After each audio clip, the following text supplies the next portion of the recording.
안녕하세요. 밴쿠버 인사이트입니다.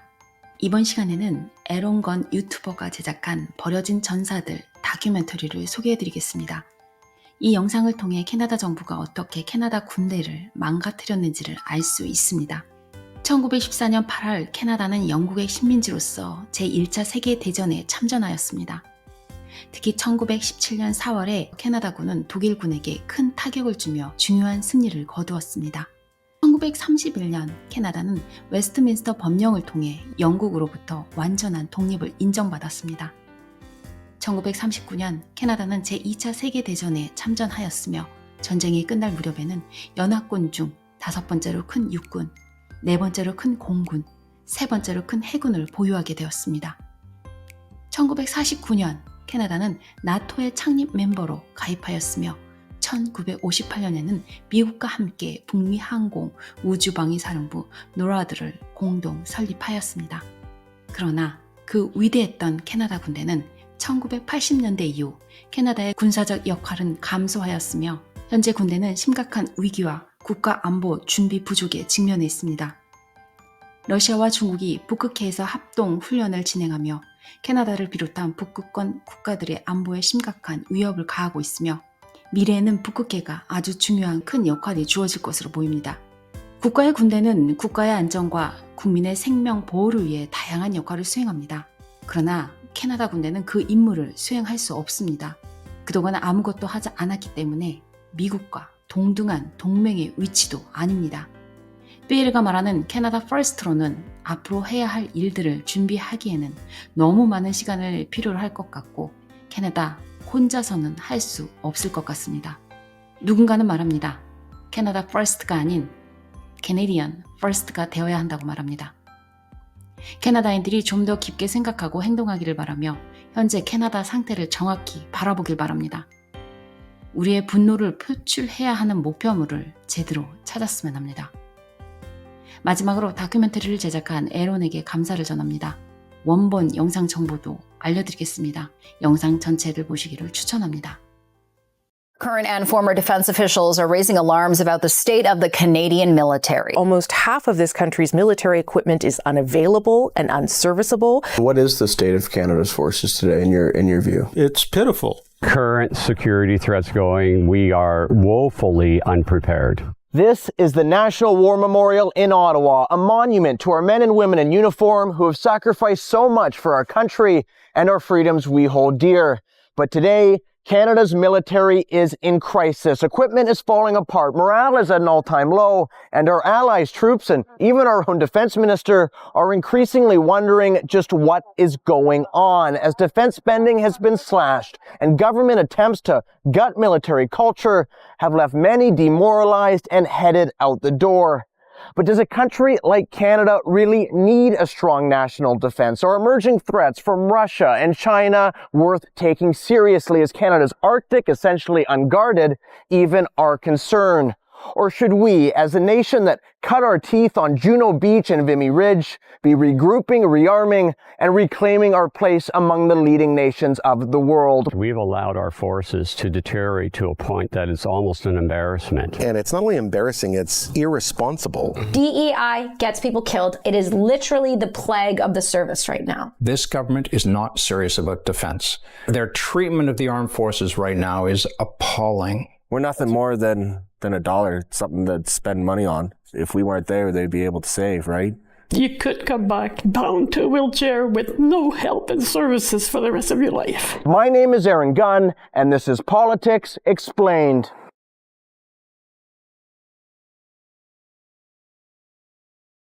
The Prime Minister. For months, indeed for years, the shadow of impending conflict in Europe has been ever present. Our first concern is with the defense of Canada. To be helpful to others, we must ourselves be strong, secure, and united. In the years leading up to 1914, Canada, like most of the world, was enjoying an unprecedented period of peace. A young country, less than 50 years of age, and with just over 7 million people, Canada had but a token army and navy, and relied primarily on Great Britain to ensure its defense. But things were about to change. On August 4th, 1914, following the invasions of France and Belgium, Great Britain declared war on Germany, and as a dominion of the British Empire, still without control of its foreign relations, this meant Canada, too, was now at war. When we went to war in August of 1914, we went to war because we were a colony of Great Britain. Britain went to war. We went to war. We sent troops over to fight with the British. You had a country of about 7 million people, and we sent about 700,000 to 800,000 soldiers. It was a huge effort for a country our size. But the more Canadians that went over there, the more they discovered that we weren't British. Through a brutal and grueling effort, Canadians from coast to coast came together to create a fierce fighting force at Passchendaele, at the Somme, and, most prominently, at the Battle of Vimy Ridge, where for the first time, 4 Canadian divisions would fight together as one and inflict a stunning defeat on the Germans that shocked the world. A new nation, shaped by the fire and brimstone of war, had announced its arrival on the international stage. Dear Mother, as I looked to right and left, all I could see was Canadians. By 5 o'clock, Vimy Ridge was ours. And Mother, I thought, we are a nation. This is us. With its surprise victory at Vimy Ridge, a battle no other Allied country had been able to win, Canada rightfully solidified its place among the leading nations of the world, but not without paying a terrible price. The casualties that we suffered were absolutely immense. 63,000 killed in action, 130,000 wounded. Basically, 1 out of every 3 people in uniform over there was either killed or wounded. And that was an immense effort. And the efforts that we made in certain important battles, and I don't mean Vimy Ridge now, I'm talking about towards the end of the war, in the last great offensives that Germany finally surrendered as a result of those offensives, we played a very, very important part. On the 11th hour of the 11th day of the 11th month, 1918, the guns fell silent. After just 4 years of war, Canada had suffered more than 60,000 killed, an unprecedented sacrifice that has been honored ever since through the wearing of the Canadian poppy, and on November 11th, at solemn ceremonies across the country. In recognition of that sacrifice, in 1931, through what is known as the Statute of Westminster, Canada was granted total independence from Great Britain, including in the area of foreign affairs. Unfortunately, the peace that was earned would not last, and in 1939, Canada, now as an independent nation, declared war on Nazi Germany, mobilizing its entire economy and more than 1 million men into uniform, playing a decisive role once again on the sea, in the air, and on the land. In the Second World War, we played a very important part as well in all of the elements. You can put your finger on the battles that were important. The Battle of the Scheldt Estuary, the fighting that we did in Sicily was very important. The Battle of the Atlantic, the Brits and the Canadians won the Battle of the Atlantic. And on the ground, we had a full army, basically a small army of 6 divisions, but it fought in some very important battles, very, very important battles. Heavy casualties, a difficult enemy, difficult terrain, and difficult weather. And so we proved ourselves time and time again in the Second World War as a professional body and a serious contributor to the Allied cause. Now, Juno Beach was another story because we were storming Normandy against a very stiff German defense, and we were being counted upon by the British and the Americans to do a very important job. And at the end of the day, we got farther inland than the other allies had gotten. We weren't there for tokenism. We weren't there so that, oh, we'll give the Canadians a favor, do them a favor, and give them a piece of beach. They needed us. We were important, and we did an important job. By the end of the Second World War, Canada's military was a dominant force. Of the 51 Allied nations, we had the 5th largest army, the 4th largest air force, and the 3rd largest navy in the entire world. In 1949, we were a founding member of the North Atlantic Treaty Organization, or NATO, committing our world-class forces to the preservation of peace in Europe and the containment of communism. In 1958, we co-founded NORAD along with the United States. We even had our own aircraft carriers. Armed with its powerful military, strong new alliances, and a rapidly expanding economy, Canada had all it needed to become one of the world's leading powers. But to the detriment of both Canada and the rest of the world, that isn't exactly what happened.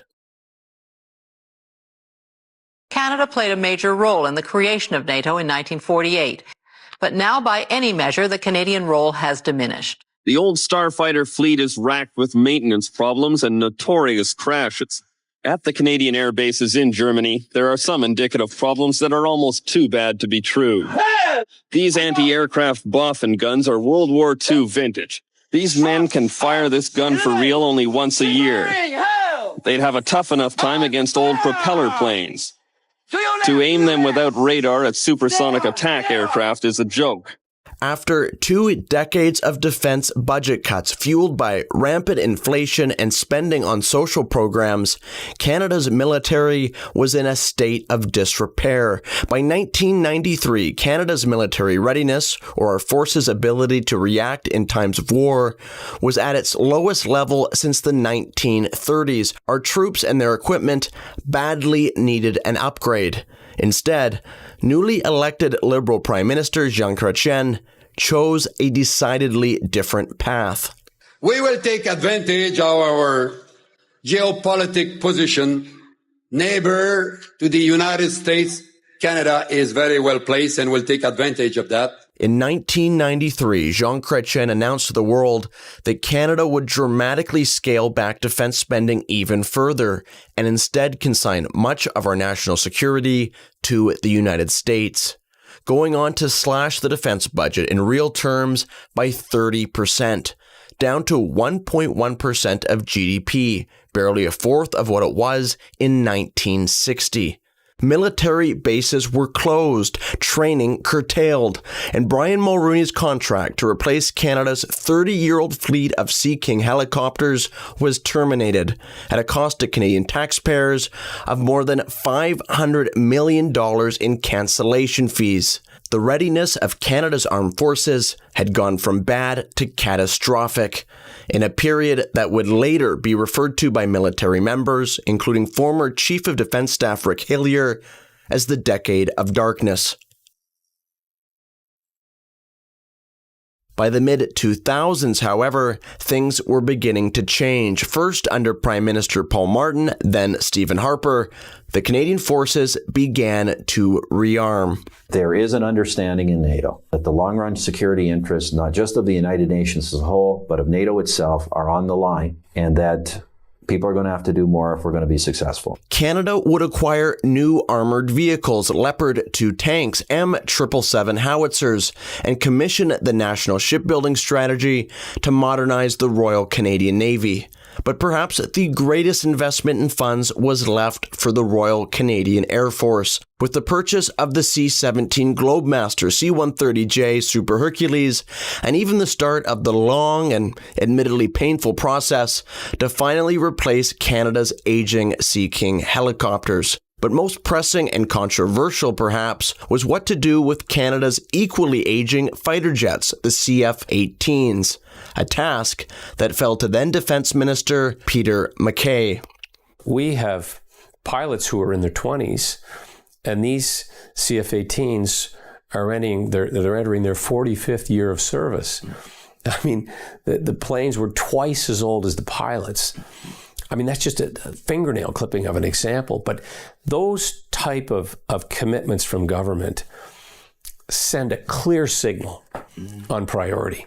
I want the best possible equipment, and a fifth generation stealth fighter plane is what all NATO countries are ultimately going to be using for the most part. In 2010, the Harper government announced it had selected the Lockheed Martin F-35 for Canada's Air Force, joining Australia, Italy, Britain, the US, and 16 other allied nations in selecting the new fifth-generation fighter, with delivery set for some time after 2016. But there was a problem. By 2016, Canada would have a new Prime Minister.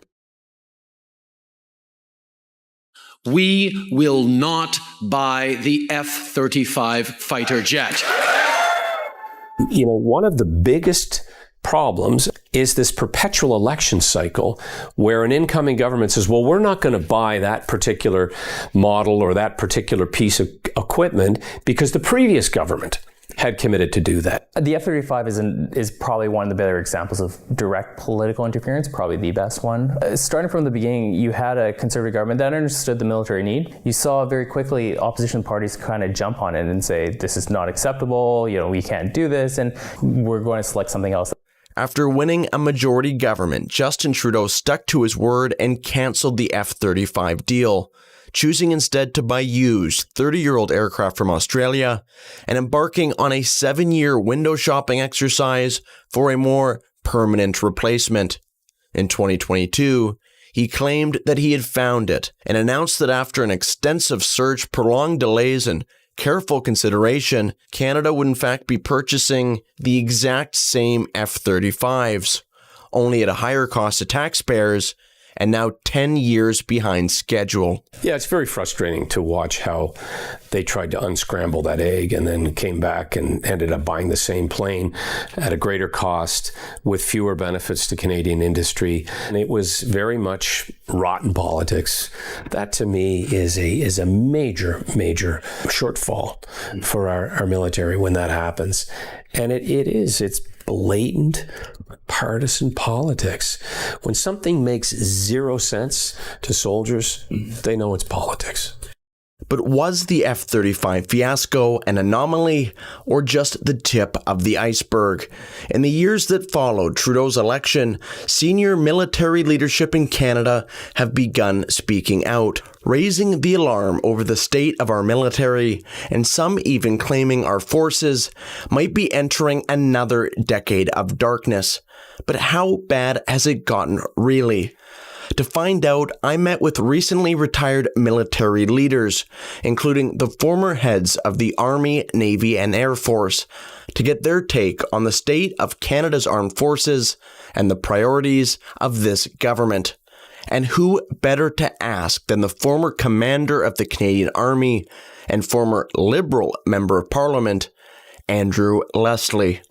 Today, it's far worse, in my opinion, than the decade of darkness. Worse. It's far worse. Yeah, sadly, at the risk of sounding alarmist, it's in a crisis. Since I joined in 1985, I would probably believe this is the lowest level of readiness I've seen the armed forces in.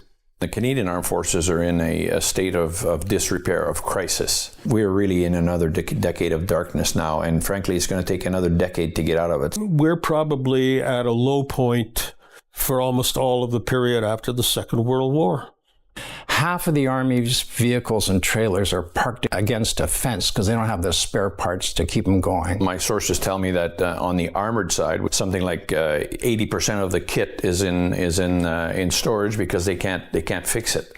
So it's unusable. So machine gun, for example, machine gun training, it didn't have functioning machine guns. They were robbing parts and pieces from one gun to keep another gun up and running just so they could train these soldiers. Right? So like a lack of operational kit and equipment, even for training, let alone for deployment. They send crates and crates of firearms to the Ukraine to help them out with their fight. But then soldiers right here in Canada don't have the kit and equipment or the money to do what they need to do to train on a regular basis. That's a problem. We have an army that has no anti-aircraft capability to speak of. The Navy is struggling to have 3 elderly frigates at sea at once. And it goes on and on and on. Our aged and battered military stands in stark contrast to our post-World War II status. From the 4th largest air force to 30th in the world, our country, once known for training Allied pilots, now has to send off our own for training overseas, and was physically incapable of taking part in a routine Allied air exercise due to the state of our equipment in 2023. While our Navy, once second to only the British and the United States, is now ranked less than 20th in the world. But how did we get here? And what has gone so terribly wrong?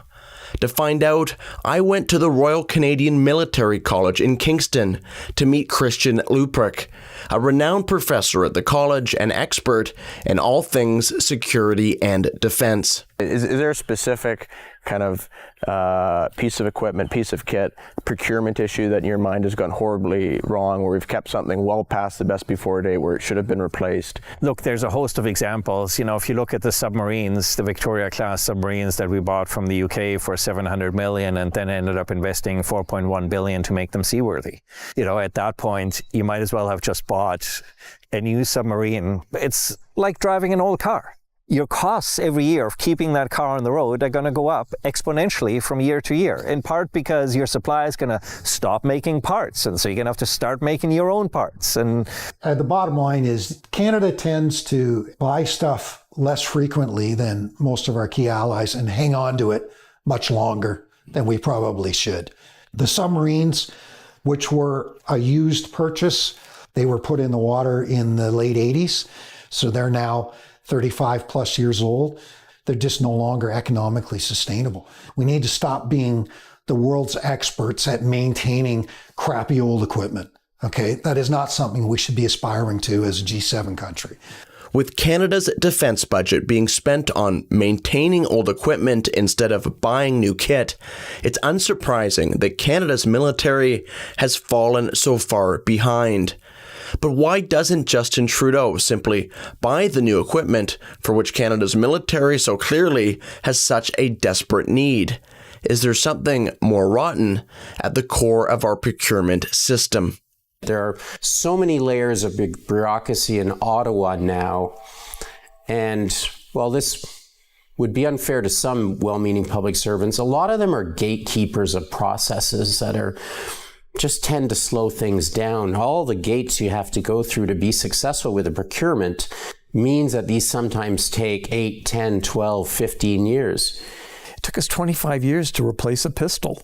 25 years. 25 years. Meanwhile, for those 25 years, we were paying captains, majors, and lieutenant colonels to look at that problem. So I wonder how much that cost. I delivered the C-17 capability. From the time the government said, go and get it, we flew the first one 18 months later. We delivered an incredible capability to the armed forces in a very timely manner, just as Afghanistan was, shaping up to be very challenging. So it can be done. The experience of the Afghan war showed that you can actually buy tanks in 6 months, helicopters in 9 months, new guns in a matter of weeks, and the list goes on. So we know we can do it. It's just this government doesn't want to. Is our defense system currently broken? Yeah. Why? Because the government wants it that way, because they don't want to spend the money. And our troops are at an embarrassingly low level of training with embarrassingly old equipment, which puts their lives and Canada's credibility at risk when we offer it up as deterrence overseas, which means our allies aren't happy.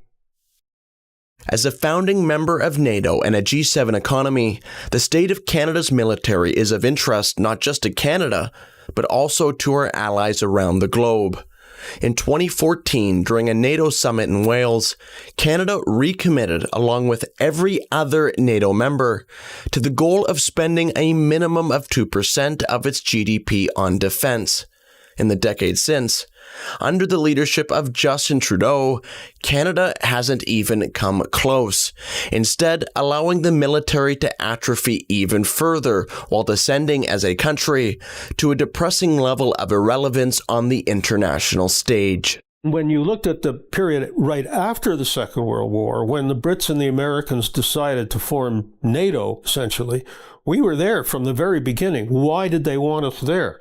Because we had been important. Today, I don't think we'd ever get an invitation to the table. Well, what are you going to do? You know, what do you have to contribute? And the answer is not a whole hell of a lot.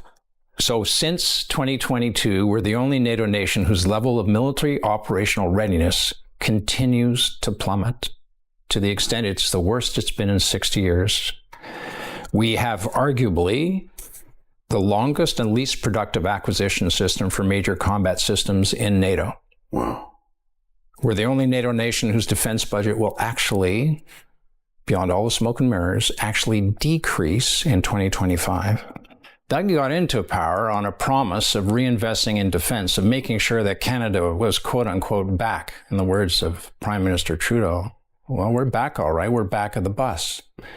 In terms of where our defense spending is, we're second lowest in NATO, and we're the only NATO country out of 32 that doesn't have a plan to get to 2%, which we promised to do so all the way back in 2006, renewed in 2014 that we'd meet the pledge. Hey, 2024, and where are we? We're 1.3%.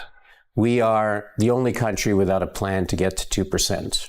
If they committed the country to 2% of GDP as a starting point, like we told our allies we would do, then that's it. I mean, we're Canadians. We don't welch on what we've agreed to. We do what we say, and we back it up. A Pentagon assessment reportedly claims that Prime Minister Justin Trudeau told NATO officials that Canada will never meet the alliance's defense spending target. The Prime Minister said, we're never going to get to 2%. Well, that signal reverberated around all of NATO in the Brussels headquarters and in missions. That Canada has deliberately said, well, we're not going to keep our word, and we're not going to keep up with our commitments to NATO. We're the only laggard right now. So they see us as a deadbeat. We've called member countries and allied countries in the past delinquent for not meeting the 2% standard. Where would you put Canada in that as they're not? Slightly delinquent, I'd say. What are you at? What is your number? The number we talk about is 70% increase over these past years. Okay. Where are you now in terms of your number? 1.4. And continuing to move forward. They're getting there. They know it's important to do that. During the Trump administration, Canada-U.S. relations were on the decline, with Trump repeatedly calling out Trudeau for showing no willingness to meet Canada's 2% commitment. But it wasn't just Republicans in the United States. Since Biden was elected president, criticism of Canada has only amplified. European nations have begun speaking out. And in May, a bipartisan group of 23 U.S. senators signed an unprecedented letter calling on Ottawa to finally honor Canada's spending commitment. The tone of that letter was clear. The United States is not happy with Justin Trudeau. There's a certain degree of pity. They're embarrassed for us. And they're asking a series of hard questions as to why Canada hasn't done that which the other nations expected them to do. But it makes Canada look weak. We're not pulling our weight in NATO. Yeah, we're seen as a joke, I think, right now. As Minister of Defence in Canada, how embarrassed are you that your country is still significantly failing to spend at least 2% of your GDP on defense? Stephen, I'm not embarrassed at all. We seem to be oblivious somehow to what's happening all around us. Other countries are investing significantly. Countries like Germany, we are now in the bottom rung of 32 countries at NATO as a founding country. That reputation is going up in smoke unless we do something to turn it around. The diplomatic fallout for failing to live up to our international obligations was made clear when in 2021, a major defense and technology partnership was announced between Australia, the United Kingdom, and the United States. Known as AUKUS, members of this alliance are said to receive significant technological and economic benefits. Canada wasn't even invited. I mean, it's part of the continued narrative that we're not doing what we should be doing and not contributing as we once did, and that we're no longer in that inner circle. I mean, we're still in the Five Eyes, NATO, NORAD, but this AUKUS formation should have included Canada. Why would we bring the Canadians into AUKUS? I mean, the military is in disrepair, and they're only spending 1.3%, and they laugh at the idea of getting to 2%. That's not the kind of country that we want to reward. The kind of countries we want to reward are Australia, South Korea, Japan, India. Why were we not even considered? I think the answer is very clear. We're not a serious nation anymore. Why invite us to join AUKUS? And if you're not prepared to spend that money, why should anybody take you seriously? We're in for a rough ride. There's a Washington convention happening for NATO in July. We're going to be called on the carpet in very pointed terms. You know, when you're sitting at the NATO table, you can't get up and go to the washroom when they bring you the check.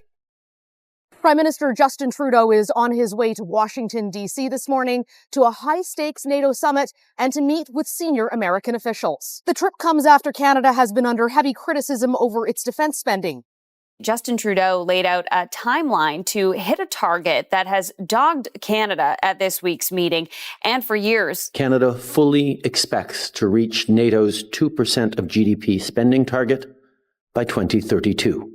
After overwhelming pressure from allies, Justin Trudeau announced an abrupt change in government policy. Canada, he said, would, after all, reach NATO's spending benchmark of 2% of GDP. That is, in 2032. Well after every other NATO country, and when virtually no one still expects Trudeau to be Prime Minister. Even more relevantly, the announcement was presented without a plan or any spending commitments of any kind. It was almost as if he was expecting the defense budget to increase itself. And this isn't exactly the first time the Prime Minister has talked a big game on defense, only to fail to follow through. A fact known all too well by former Liberal Member of Parliament and former Commander of the Canadian Army, Andrew Leslie. For this government especially, and I can say this because I used to be a member of this government until I chose to leave them, follow the money. Don't follow what they say about the money because they're quite good at spinning messages. Follow where they actually spend the money. In 2017, a defense policy came out called Strong, Secure, Engage, promised the moon and the stars. The defense policy, Strong, Secure, Engage, reads very well. It's got all the right phrases, it's got the right programmatics, and nothing happened. It had slightly over 100 objectives. Slightly over 100 objectives still remain to be done. We're proud to take a leadership role in international defense and security because we believe in the principles on which NATO was founded. We're going to continue to make sure that the women and men of the Canadian Armed Forces have the tools necessary to step up. We are stepping up once again, and our government is answering the call with this investment. And they'll tell you, well, you know, over the last little while, we've doubled or tripled the budget, which is nonsense. They haven't. Well, we've increased defense spending and they've got twice as much money as they've ever had. No, they don't. We have plans for rocket launchers and submarines and this and that. Where are they? Oh, well, they're coming. Have you signed a contract? No. Sending yet another Minister of National Defense out to brief a whole bunch of nations, telling them we're going to be spending billions of dollars right away. That's untrue because the facts speak for themselves. And the recent budget put out by Chrystia Freeland, Chapter 7 has got all the numbers and facts, and they show clearly that actually in 2025, the Armed Forces is taking another budget hit. Far from continuing to invest in the military, in 2024, the Trudeau government announced they'd be slashing more than $2 billion from defense. We're going to be doing even more. We're going to be stepping up. We're getting the equipment that people are going to be relying on. That is good news. It has been good news this week and will continue to be good news as we make sure that Canada continues to step up in the world and punch way above its weight. I would suggest that in order to even measure the strength of the punch, you got to be in the ring. We're not even in the ring.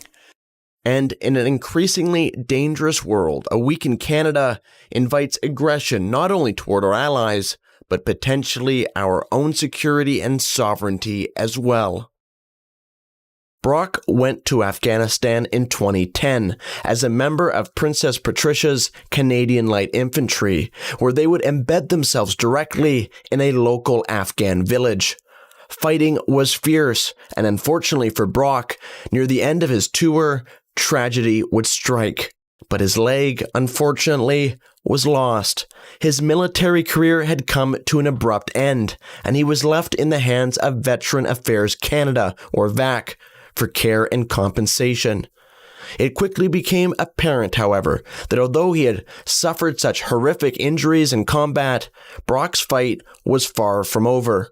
Only this time, instead of fighting the Taliban, he would be fighting the government. We owe it to them to take care of them. We owe it to them to do a lot more than we're currently doing. We have 7,000 veterans estimated to be living on the streets. That's a shocking condemnation of how our country takes care of its veterans. My name is Brock Blaschuk. I'm a retired corporal with the Princess Patricia Canadian Light Infantry out of here in Edmonton, 1st Battalion. As you can see, I've lost my left leg. Back in August 24th, 2015, you made the promise no veteran will be forced to fight their own government for the support and compensation they have earned.